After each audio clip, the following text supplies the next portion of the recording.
The vast hall of the Galactic Council shimmered like liquid glass, suspended in the middle of a starless void. Thousands of alien delegates sat in high curved tiers that circled the center chamber. Their forms glowed in shades of blue, silver, and gold. Some had scales that caught the light like jewels, some had long tendrils that pulsed with color when they spoke. They all faced the same direction, toward the small group walking into the chamber floor. Humans. They looked almost fragile compared to the towering shapes around them. The tallest alien delegate could crush a human with one arm, and yet the humans walked with a quiet confidence that drew every gaze. There were only 5 of them. 3 soldiers in gray uniforms, 1 translator, and 1 man in a dark suit. That man was Captain Elias Ward, the head of the human delegation. His calm face gave nothing away. He had gray at his temples, a small scar near his chin, and eyes that missed nothing. Behind him, the soldiers stood still, their posture relaxed but ready. The speaker of the council, a tall, crystalline being named Arvek, spoke through a voice that echoed like bells. "Humans of Earth," Arvek said, "you are called before this council to answer for your growing militarization. Your fleets expand, your weapons grow. You train soldiers beyond reason. Do you seek war against the galaxy?" The chamber went silent. Elias looked up at the hundreds of glowing eyes above him. His voice, when he spoke, was calm and steady. "If we wanted war," he said, "there would be no chamber left to speak in." The words hung in the air like thunder. For a long moment, no one breathed. Then murmurs spread through the seats. Some delegates hissed in anger. Others leaned forward, curious. Arvek's body flickered with sharp light. "You dare threaten the council?" Elias shook his head. "No, just stating the truth. Humanity has no wish for war. We only prepare for it because we have learned what happens to those who don't." An alien with green skin and 4 eyes stood. "Primitive words," he said. "You humans speak of peace, but you train like predators. You hide something." Elias met his gaze. "We hide nothing. We adapt." "That's what we do." Behind him, one of the soldiers slightly shifted his stance. His hand brushed the console beside him, and a faint sound clicked, a scan running quietly through the room. None of the aliens noticed. The translator beside Elias, a young woman named Ilya, whispered the alien words into his earpiece and his responses back to them. But Elias already knew most of what was being said. Humans had spent years learning alien tongues. Curiosity had been their greatest weapon long before guns or ships. The council debate went on for hours. They accused humans of expanding fleets near neutral sectors, of building colonies without permission, of training soldiers with methods that frightened other species. Elias answered each question with simple, calm logic. "Our fleets are explorers. Our colonies are open to trade. Our soldiers protect civilians," but every alien in the room felt something deeper. It wasn't what Elias said, it was the way he said it. There was no fear in him, no submission, only patience. When the debate ended, Arvek said coldly, "Then perhaps we will test your intentions. A council world has come under attack by raiders near the core. If Earth wishes to prove its loyalty, send assistance." Elias bowed his head slightly. "We will send help." The council members exchanged glances. "What force will you send?" Arvek asked. Elias looked up. "Not our special forces. Just the regulars." Laughter echoed through the hall. Dozens of alien voices burst out at once. "The regulars? The common soldiers of Earth? Against raiders with plasma fleets?" It was madness. Arvek's lights flashed in disbelief. "You mock us!" Elias's calm voice cut through the noise. "We don't need to mock anyone." "You'll see what they can do."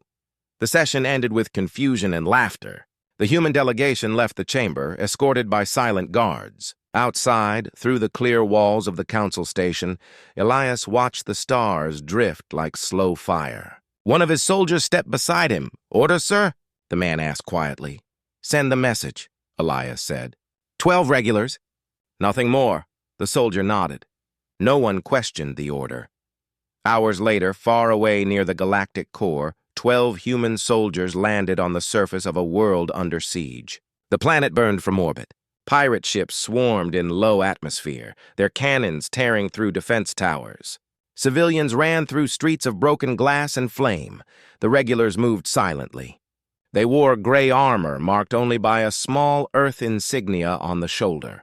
They carried weapons smaller than the massive alien guns used in the Council's armies. But when they fought, it was with terrifying precision. One soldier climbed a tower as debris fell around him, planted a beacon, and jumped without hesitation. Another hacked into an enemy ship using only a small device attached to a wrist pad. Within minutes, pirate ships began to turn their guns on one another. They worked without shouting, without command calls. Every move was calculated, rehearsed, and fast. 3 hours later, the planet fell silent. The pirate fleet no longer existed. Their ships hung in orbit like empty shells. Systems fried, crews gone. The regulars left without taking trophies or broadcasting victory. They simply transmitted a short signal to Earth. Objective secured. Back in the Council's judgment chamber, a report appeared on Arvek's console. It showed the aftermath. Not a single human casualty. Entire pirate fleets neutralized. No collateral damage. Arvek stared at the hologram in disbelief. "Impossible," he whispered. Ambassador Lyra Valen from the Thark Consortium leaned closer. She was one of the few who hadn't laughed earlier. Her golden eyes studied the images carefully. "They didn't destroy the ships," she said softly. "They shut them down. That takes understanding of enemy systems, not brute force." Elias and his team returned to the chamber the next day. This time, the laughter was gone. Every alien watched them in silence. Arvek's voice was quieter now. "We received your report. Your regulars performed efficiently." Elias only nodded. "They did what was needed." Lyra spoke for the first time. "Captain Ward, may I ask something? How do you train soldiers to do this without advanced technology?" Elias turned to her. "Technology helps," he said, "but training makes the difference. We teach them to think when machines fail, to fight when weapons jam, to survive when plans fall apart. We teach them to expect the unexpected." The words settled into the room like smoke. Arvek flickered again, uncertain. "We will continue to monitor Earth's activities," he said. "But for now you have the Council's temporary trust." Elias inclined his head. "That's all we need." When the humans left, Lyra remained behind, her eyes fixed on the fading image of Earth's flag on the hologram. She had seen armies across the stars, soldiers who followed orders perfectly, who relied on machines for every move. But humans were different. They carried something else, something unpredictable. Later that night, Lyra opened a secure message file sent from an unknown source. It contained a short line of text and a timestamp. "The regulars have returned. Next time, send observers. Watch how they work." She stared at the words, uneasy. For the first time in her life, she wasn't sure if the galaxy had gained allies or awakened something it could never control. Far away, aboard a silent human ship heading home, Elias Ward looked out into the dark between stars. The galaxy didn't understand yet, but it would soon. The regulars were not the strongest, nor the most advanced. But they were the reason humanity still existed, and if the galaxy ever saw what the special forces could do, it would understand why humans never needed to boast. The stars outside flickered like warning lights, and Elias smiled faintly. "That'll do," he said quietly. "That'll do." The ship vanished into the dark, leaving the galaxy with questions it didn't want the answers to. The wreckage drifted in silence around a dying sun. Burned metal and shattered hulls floated together like pieces of a forgotten storm. No signals, no distress calls, nothing left alive. Only the quiet hum of space. The Galactic Council sent their observers to see what had happened. Their ships entered the field slowly, scanning for survivors. What they found made even the oldest commanders fall silent. Entire pirate fleets, more than 1,000 ships, were gone. Not destroyed by bombardment or massive weapons, but taken apart piece by piece. Every system was cleanly disabled. Engines shut down, reactors drained, weapons removed from power. There were no scorch marks, no chaos, no sign of panic. It looked as if time itself had frozen the battle.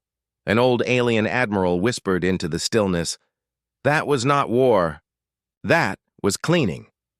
The report spread through the Galactic Council in less than a day. Every species that had mocked the humans now studied the images in disbelief.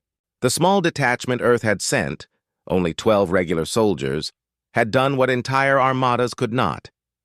The council demanded an explanation. Captain Elias Ward was called back to the judgment chamber. This time the hall was full again, but the laughter was gone. The alien faces looked uneasy. Arvek, the council's speaker, flickered in color as he spoke. Your regulars destroyed a threat that held back fleets for months. You will explain how. Elias stood at the center of the room, calm as always. They didn't destroy anything, he said. They just made the pirates stop. Arvek's light shimmered sharply. Do not play with words. You cannot stop 1,000 ships with 12 soldiers. Elias's eyes stayed on him. You can if you understand how they think. The pirates were not united. They were greedy and afraid. Our soldiers turned them against each other. A quiet hum spread through the room. Many delegates shifted uncomfortably. No one liked the thought of an army that fought with the mind before the gun. Ambassador Lyra Valen leaned forward in her seat. Captain Ward, she said slowly, your soldiers used technology we could not identify. The data from the battlefield shows energy signatures that don't match your known weapons. Elias nodded once. Adapted tools, built from what we found during exploration. We use what works. Arvek's tone darkened. That is not a full answer. Elias smiled faintly. It's the only one you'll understand. The chamber fell silent again. Later that evening, deep within the council's secure archives, intelligence officers played back the footage taken from the wreck site. They watched the humans move through the burning ships like ghosts. They used the pirates' own comms, tricked their sensors, made them fire at one another. They never fought for show. Every motion had purpose, the council began to whisper. Some called them machines disguised as men. Others said humans were descendants of an ancient warrior race. None could explain how such a small number could fight so cleanly. While the council argued, a message reached the Valari Dominion, one of the strongest powers in the galaxy. The Valari leaders watched the same reports and felt something new, fear mixed with pride. They had ruled for centuries through strength and intimidation. Now they saw something they could not intimidate. The Valari High Commander, a scaled being named Drath, spoke to his generals. The humans are tricksters, he said. We will test them ourselves. Within days, a Valari strike force moved toward a small human research base on the frozen moon Dion 9. It was a quiet colony used for scientific work, guarded by only a few regulars. The Valari expected an easy victory. They attacked at dawn, descending through storms of ice. Their ships burned bright against the white surface. The first explosions lit up the horizon. The base sent a distress call, but it ended halfway through. Then, nothing. When the Valari command tried to contact their troops, no one answered. Minutes passed. Then hours. Then silence stretched into fear. Finally, a single signal returned from Dion 9. It was short and broken by static. The transmission showed blurred images, dark shapes moving fast across the ice, silent and precise. One by one, the Valari soldiers vanished from sight. The final seconds showed only the reflection of a human visor before the screen went black. The last thing heard on the open channel was a calm human voice. You wanted to see what regulars do up close. Now you will. The Valari command shut down their screens. None of their troops came back. Dion 9 went dark. Back in the Galactic Council, panic spread. The Valari accused Earth of murder. Arvek called another emergency session. Elias Ward arrived once more, this time with no soldiers behind him. Arvek's light flared in anger. Your people attacked the Valari. You have broken the peace. Elias stood in silence for a moment before answering. The Valari attacked a civilian base. They got what they came for. Lyra Valen, sitting beside the other ambassadors, spoke carefully. You admit retaliation? Elias looked at her, his tone calm but sharp. We admit defense. We do not start wars. But we finish them. The chamber erupted in noise again. Voices shouted, accusing humans of being dangerous. Others whispered in awe. The truth was spreading faster than fear could stop it. Humanity had done what no other species could, fought and won with small numbers, without needing vast fleets or great weapons. While the council shouted, Lyra watched Elias closely. His expression never changed, even when insulted or threatened. She began to realize something that the others missed. Humanity's strength was not only in weapons or tactics, it was in control. They never showed all their cards. When the meeting ended, Lyra walked quietly after Elias in the corridor. The human's steps echoed on the smooth floor. She called out, "Captain Ward." He stopped and turned. "You said before that your regulars were ordinary soldiers," she said. "But nothing about them is ordinary." "What are they, really?" Elias hesitated, then smiled a little. "They're just people trained to do their jobs. Same as your guards, your pilots, your scientists. The difference is that ours have learned to adapt. We don't fight the same fight twice." Lyra studied him. "And your special forces?" "What are they like?" Elias's eyes flicked toward the starfield beyond the glass. "You don't want to find out." He walked away, leaving her standing there. The words stayed in her mind long after he was gone. A few days later, the Council received reports from Diana 9 again. Satellite feeds showed calm white snow covering the entire moon. No sign of battle. No wreckage. Only faint heat signatures buried deep below the surface. 12 of them. The regulars were still there, alive, waiting. Lyra read the final report and closed the file. Every empire in the galaxy had legends of warriors who could not be stopped. But now she knew those legends wore human faces. In the dark of space, aboard a human carrier far from any council world, Elias stood on the bridge. The lights were dim, the crew silent. A transmission flickered to life, an encrypted signal from the human command network on Earth. The message was short. "Observation complete. Awaiting new orders." Elias read it once, then deleted it. He looked out through the viewport at the endless stars. Somewhere out there, other species were planning revenge. Others were studying humanity in fear. He spoke quietly to himself. "They think they've seen what we can do." He paused, the corners of his mouth turning up slightly. "They haven't even seen us try yet." The stars stretched into long white lines as the ship entered faster-than-light travel, leaving the frozen moon and the silent council behind. And in the shadowed halls of the Galactic Council, whispers grew louder. The galaxy had always feared the powerful and the advanced. Now it feared something new, something small, human, and unstoppable. The Valari Dominion was quiet for a long time after Dione 9. Their fleet stopped patrols near human borders. Their traders avoided Earth's colonies. They said nothing at the council meetings, but every delegate could see the change. The Valari had been proud, loud, and cruel before. Now their voices had gone soft. They were afraid. Still, rumors spread across the galaxy. Some said the humans used forbidden weapons. Others claimed they made deals with dark powers. Many simply said what everyone was thinking: humans were dangerous in ways that no one could explain. The council tried to calm the fear. They called for peace, for understanding, for unity. But their words meant nothing. In hidden rooms, the powerful species began to plan.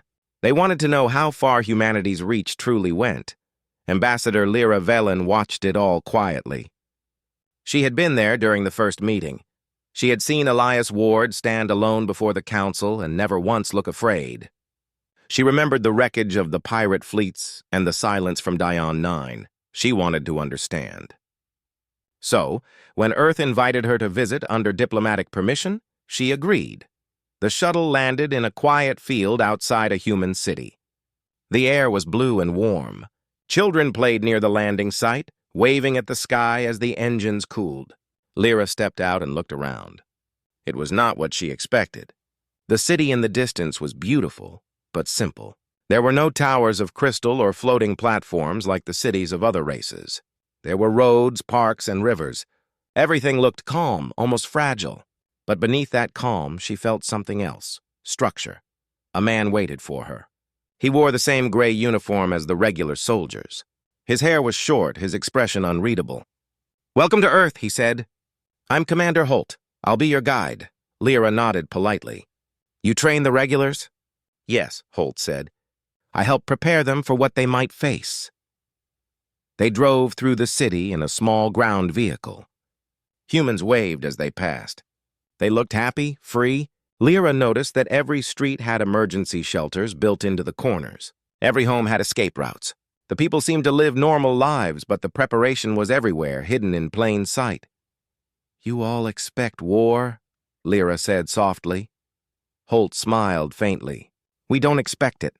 We just learned that hoping for peace is not enough. They reached a training field outside the city. Hundreds of soldiers trained together. They moved fast, but there was no shouting, no chaos. Each group worked like part of one machine. Some ran drills in storms of rain, others practiced in smoke and fire simulations. Lyra watched quietly. How do they stay calm? They don't stay calm, Holt said. They control it. That's different. She turned to him. Do you believe humans are stronger than other races? He shook his head. Not stronger. Just used to losing. We survived by learning from every mistake. It made us flexible. Our enemies know what they'll do before they do it. We never do. That's why we win. Lyra didn't answer. For the first time, she began to understand what made humans frightening. It wasn't power or technology. It was the way they accepted chaos and made it part of their strategy. As the day ended, Holt led her to a control center underground. Large screens showed dots across different systems, colonies, fleets, stations. The humans monitored everything quietly, never boasting. Then one screen flickered. A weak signal appeared, distorted and old. Holt frowned. That can't be right. What is it? Lyra asked. He zoomed in. A human distress beacon. But it's impossible. It's from a ship lost 50 years ago. The sound came again, crackling through static. A human voice, faint and distant. This is Unit 9, the Special Forces. Tell Earth we're coming home. Lyra felt a chill. Special Forces? She repeated. Holt's face hardened. They were a classified group. Thought to be gone forever. The Council never knew they existed. Where is the signal coming from? He looked at the coordinates. His eyes widened. The Forbidden Sector, that name made even Lyra shiver. The Forbidden Sector was a region of space sealed by the Council generations ago. Ships that entered never returned. Ancient energy storms surrounded it, and strange readings filled its space. It was said to hold the remains of a civilization older than the galaxy itself. The signal ended abruptly, leaving silence behind. Holt contacted Earth Command. Within minutes, the Council was informed. When the Council met again, the chamber was restless. Arvek spoke first. We have received a signal. From humans. Elias Ward stood among them once more. His face was calm, but Lyra noticed the faint tension in his jaw. Yes, Elias said. It's our people. They were lost long ago. Arvek's voice was sharp. From the Forbidden Sector? That place is off limits. No one is allowed there. Elias looked up at the glowing delegates. They didn't plan to go there. But they survived. And now they are returning? Arvek asked. Yes, Elias said. And they are bringing something back. The chamber erupted in noise again. Questions flew in every direction. What had they found?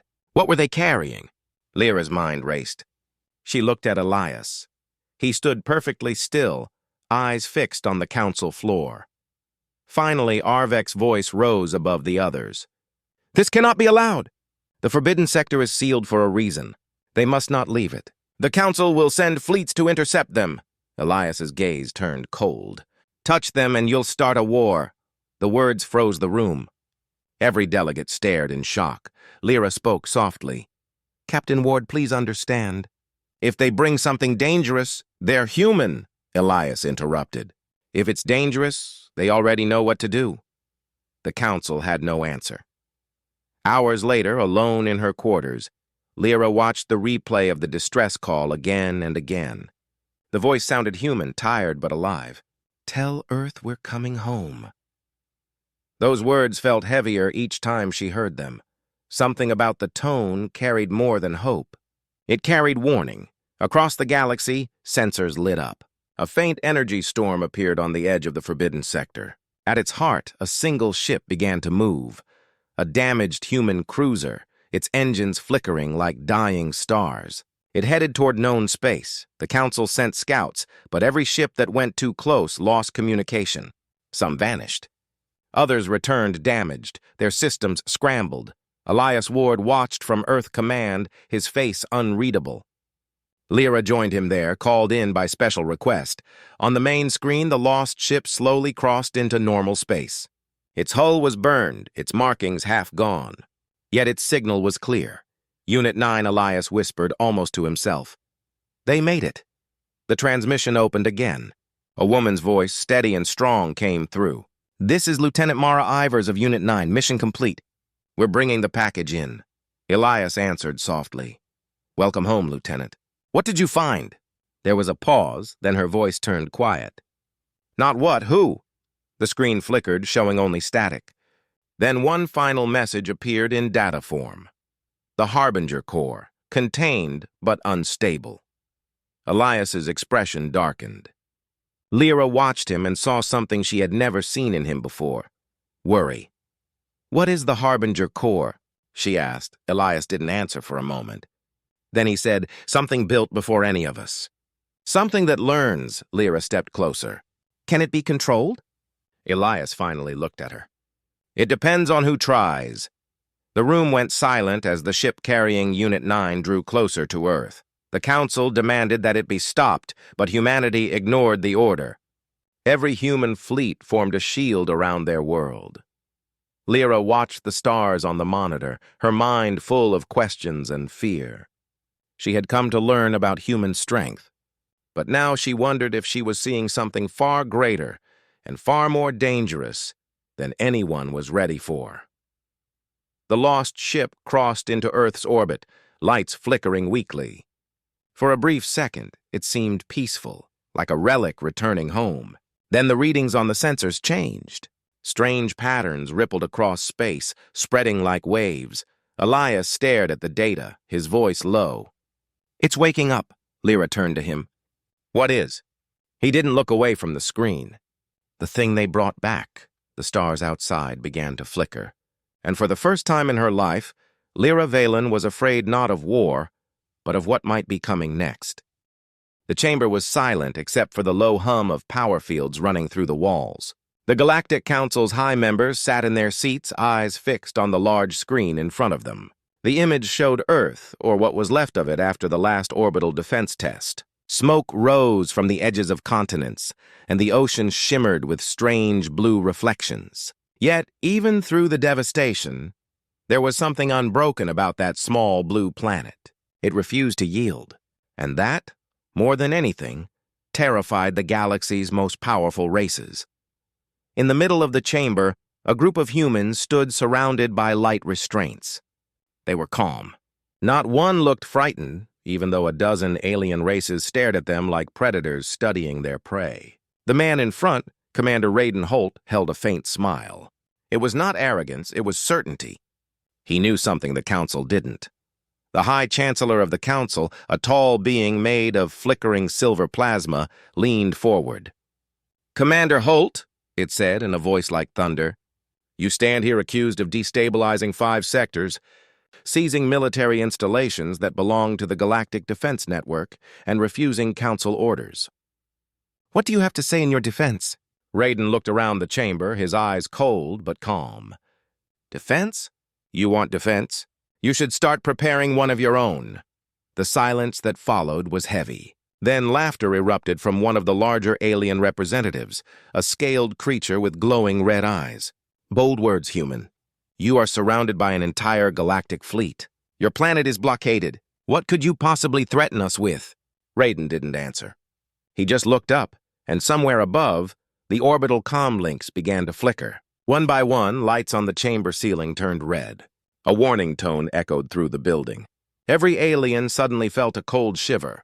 A smaller alien near the back shouted, "Unauthorized access detected! The Earth ships are inside the perimeter." The Council erupted in confusion. Some shouted for security, others demanded information. The High Chancellor's body rippled as it turned toward Raiden. "What have you done?" Raiden's voice stayed steady. "You called the humans dangerous. You called our soldiers monsters. You were right. But you made a mistake when you thought we only had one kind of soldier." He looked at the Council with steady eyes. "The Special Forces were never our strongest. They were only the loudest. The real danger was the regulars." Outside the chamber, the black space of the capital world filled with motion. Hundreds of small human ships built from scavenged parts and stolen tech appeared out of nowhere. They were faster than Council sensors could track. Their engines didn't run on Council-approved designs. Their weapons were not registered in any galactic database. Every move they made seemed unpredictable, Raiden knew the council wouldn't understand. They thought power came from numbers, from technology, from history. They had forgotten what humans never did, how to fight when outnumbered, how to win when everything was against them. Inside the chamber, the council's guards raised their weapons. A bright blue barrier sealed the humans in. Raiden raised his hand slowly. "You don't understand," he said. "This isn't a war we wanted. But you left us no choice." A blast rocked the chamber. The lights dimmed. Through the large glass walls, a distant explosion tore across the skyline of the capital city. Human drop pods streaked through the sky like meteors. The council members shouted in panic. One alien turned to the Chancellor. "Activate the planetary shields!" "They are already active," the Chancellor screamed. "Nothing can—" Before the words finished, another explosion shook the chamber. The shields were active, yes, but they were collapsing. Someone had turned their own systems against them. Raiden spoke softly, almost to himself. "The regulars don't need fancy tools. They just need time." In the chaos, the Council tried to re-establish control. Fleets were scrambled. Defense codes were rechecked, but none of it worked. Every order they sent was intercepted, rerouted, or erased. Somewhere deep inside the Council's mainframe, human code ran quietly, rewriting the galaxy's rules. Raiden and his team were surrounded, but not worried. They had done their part. The rest was up to the others. The soldiers still out there, hidden among the stars. One of the council members, a creature with long crystal limbs, shouted, "You can't possibly win this! There are trillions of us!" Raiden looked at her calmly. "You think we fight to win? No. We fight so that no one will ever try this again." The chamber shook again, harder this time. The lights went out. Emergency glow lamps flickered to life, casting long shadows across the floor. In that dim light, Raiden looked almost ghostly. His men stood like statues, ready for whatever came next. Outside, the regulars continued their assault, but it was not the kind of war the Council understood. They didn't aim to destroy cities or armies. They went for systems, communications, leadership structures. They cut the galaxy's power without firing on civilians. They knew exactly where to strike, and they did it with cold precision. The Council tried to call for a ceasefire, but every channel was dead. The capital's skies glowed red from burning ships. And through it all, the human fleet moved like a single living thing, small, fast, invisible until it was too late. In the dark chamber, the Chancellor turned toward Raiden one last time. "You have doomed us all," it said. Raiden's eyes glinted. "No. You doomed yourselves the moment you tried to chain humanity. We only showed you the cost." The walls cracked from another blast. The guards fell back, some fleeing in panic. Raiden turned to his team. "Extraction point in 10 minutes. Stick to the plan." They moved as one, silent and efficient. No shouting, no panic, just precision. These were not heroes. They were soldiers, ordinary, disciplined, unyielding, the kind the galaxy had never seen before. As the chamber began to collapse, Raiden looked back once more at the council seats, now empty or broken. He almost felt sorry for them. They had never understood that the power they feared wasn't in humanity's weapons. It was in their will. The group disappeared through the smoke just as the ceiling gave way. Fire rolled through the chamber, turning the grand hall of galactic law into ruins. Above the capital, human ships began to retreat. They didn't stay to conquer. They had come to prove a point, and they had done it. The galaxy had thought humans were reckless, emotional, unpredictable. Now they saw the truth. Humans were patient, calculating, and terrifyingly efficient when pushed too far. Raiden's voice came through the comms as their ship broke atmosphere. Message sent. The Council will think twice before they come for Earth again. From orbit, the planet looked like a dying ember, but to the humans watching it fade behind them, it was a symbol, not of destruction, but of freedom. In that moment, the galaxy learned the meaning of fear. Not from the special forces, who fought loudly and died bravely, but from the regulars, who fought quietly and never lost. The silence after the battle felt louder than the war itself. Across the galaxy, communications were dead, fleets were stranded, and the once mighty Galactic Council was in hiding. The capital world still burned, its shining towers now black scars across the horizon. Every signal beacon, every patrol, every drone watched the same thing. Small human ships vanishing into the darkness, leaving only wreckage and confusion behind. In one of those ships, Commander Raiden Holt stood at the viewport, staring at the distant stars. His reflection in the glass looked older than it had a few days ago. The lines on his face showed more than exhaustion. They showed the weight of choices no one else wanted to make. Behind him, his second-in-command, Mara Vale, entered the room quietly. "It's over," she said softly. Raiden didn't turn around. "No," he said. "It's never over. We just ended one fight. The next one already started," Mara frowned. "You think they'll come again?" "They won't have to," Raiden replied. "They'll rebuild, reorganize, and they'll learn. That's what makes them dangerous. They'll call us monsters. They'll call us a threat to peace. And then one day they'll come again, but this time they'll come ready." He finally turned to face her. "That's why we can't go home yet." Down in the lower deck, the rest of the regular unit sat in silence. No one cheered. No one celebrated. These soldiers had seen too much. They had walked through fire, through enemy lines, through betrayal. Some had lost friends on the way. Others had left families on Earth who would never know what their sons and daughters had done for them. Private Jonas sat with a small hollow picture in his hand, his wife and little boy smiling in front of their home on Earth. He had not spoken since the operation began. Now he whispered, "Do you think they'll ever know what we did?" Sergeant Pike looked up from cleaning his weapon. "Maybe it's better if they don't," he said. "We didn't do this for medals," Jonas nodded quietly. "No, we did it so they could sleep." Above them, the ship's engines rumbled softly as they drifted through the black void, moving toward a hidden human outpost near the edge of known space. The mission had been a success, but the cost was heavy. Dozens of ships were lost. Hundreds of soldiers would never return. Still, humanity had done what no one else dared. They had stood against the entire galaxy and survived. Far away, in the ruins of the council chamber, survivors worked among the debris.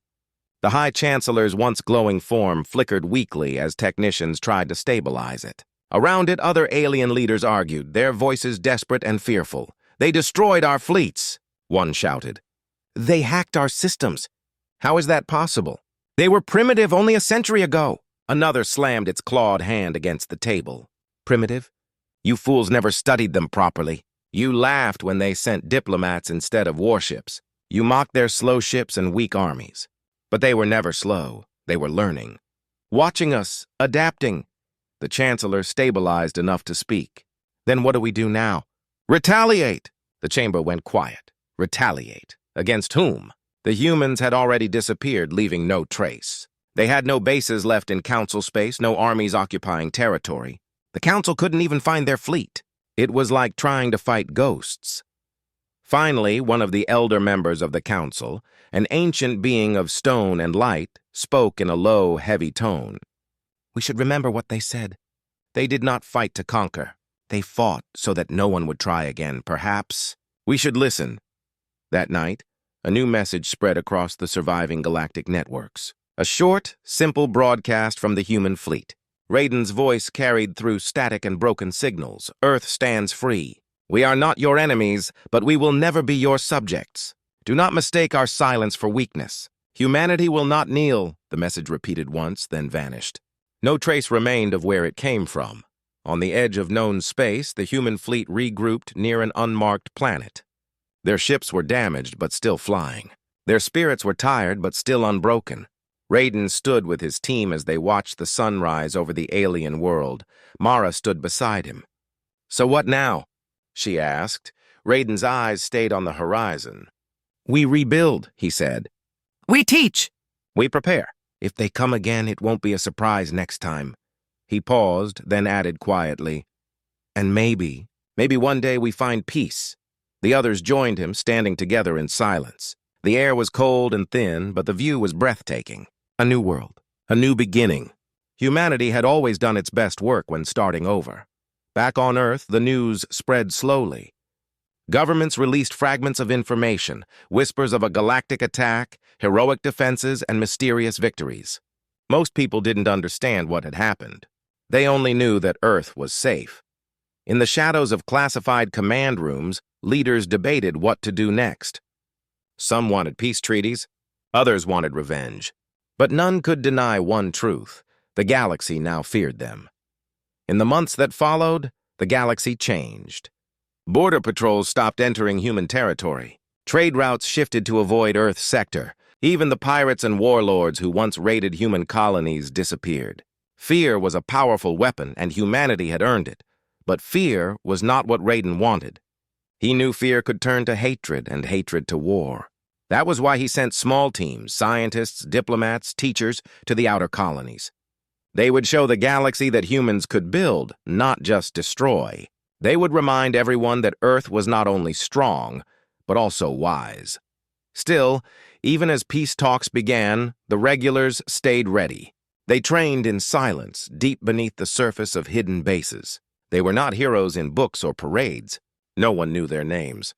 But every government, every alien power, every soldier who had seen what they did, remembered them. They were the ones who stood when no one else would. One evening, as Raiden sat alone in his quarters, the ship's AI softly spoke. Incoming transmission. Encrypted signal from Earth Command. Raiden leaned forward. Play it. A familiar voice came through. A general from Earth, his tone serious. Commander Holt, you and your team have done more than anyone thought possible. But the Council isn't finished. There are whispers of retaliation. We need you to lead the frontier defense. Raiden looked out the window again at the endless stars. I told you before, he said quietly. We'll be ready. As the transmission ended, he opened the small locker beside his bunk. Inside was a single patch, dark gray with white letters that read, Regular Infantry, Earth Army. He ran his thumb over the fabric, then pinned it to his uniform. Outside the ship, the fleet's engines roared to life. They rose from the planet's surface like silent guardians, spreading across the stars in formation. No music, no speeches, no flags, just determination. Somewhere, far away, alien worlds watched and wondered. The humans had vanished again, but their message remained in every frightened whisper across the galaxy. They called them Special Forces before. But now the galaxy knew the truth. It was not the Special Forces the galaxy should have feared. It was the regulars, the ordinary soldiers of Earth, because when they moved, the stars themselves trembled. And though the galaxy returned to its uneasy peace, everyone remembered that day when the regulars rose and taught the universe a lesson it would never forget. Humans might be fragile, emotional, and imperfect, but they were impossible to break.